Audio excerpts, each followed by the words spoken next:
Verdi Sambo kembali menghadirkan saksi ahli meringankan dalam sidang lanjutan kasus pembunuhan berencana terhadap Brigadir Yosua di Pengadilan Negeri Jakarta Selatan Selasa 3 Januari 2023. Saksi kali ini adalah ahli pidana hukum yang juga guru besar Universitas Hasanuddin, Profesor Said Karim. Profesor kelahiran Parepare ini menyebut terdakwa Verdi Sambo tidak dapat dimintai pertanggungjawaban pidana. Hal ini merujuk atas singgungan kuasa hukum Verdi Sambo dan Putri Chandrawati Febri Diansyah soal perintah hajar yang diklaim disalahartikan oleh Barada Richard Eliezer alias Baradae dengan menembak Brigadir Nofriansah Yosua Huta Barat alias Brigadir J. Menurut Said, konsekuensi hukum soal adanya perbedaan tindakan untuk perintah yang disalahartikan oleh orang yang diberi perintah, maka pemberi perintah dalam hal ini tidak bisa dipidana. Selanjutnya, Said menerangkan pertanggungjawaban itu hanya bisa diberikan kepada penerima perintah yang mensalahartikan perintah tersebut. Bagaimana kalau dalam sebuah situasi, kalau loker kan ada penganjur, ada pelaksana begitu ya saudara ahli. Bagaimana kalau dalam sebuah situasi pihak yang menganjurkan atau penganjur ini sebenarnya anjurannya berbeda dengan yang dilaksanakan.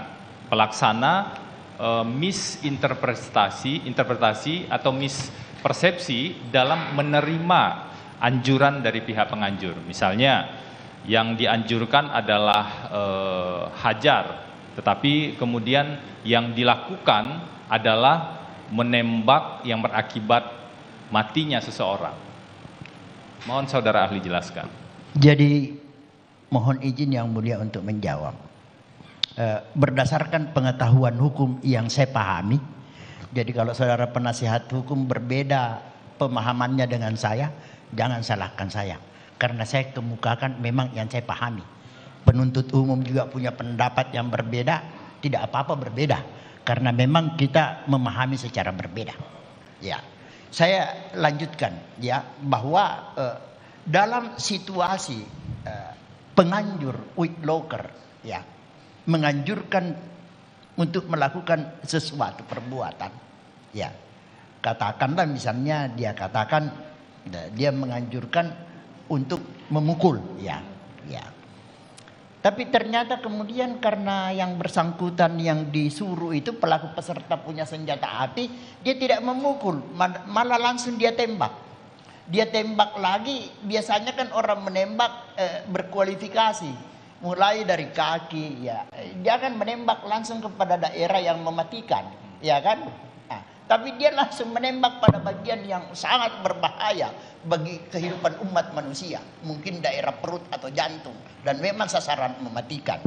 Nah, sekarang bagaimana konsekuensi hukumnya terhadap suatu anjuran yang dilaksanakan oleh pelaku peserta yang menerima anjuran itu, tetapi berbeda dengan apa yang dianjurkan.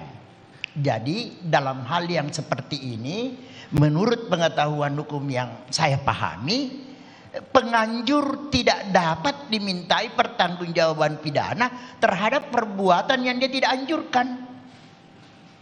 Tidak bisa. Jadi kalau toh misalnya pelaku peserta melakukan itu, dia salah tafsir atau melakukan tindakan melampaui dari batas yang dianjurkan, maka kalau ada akibat yang muncul dan ada risiko hukum yang muncul, itu adalah tanggung jawab orang yang sebagai pelaku peserta yang melakukannya, yang menerima anjuran tersebut. Demikian pendapat saya.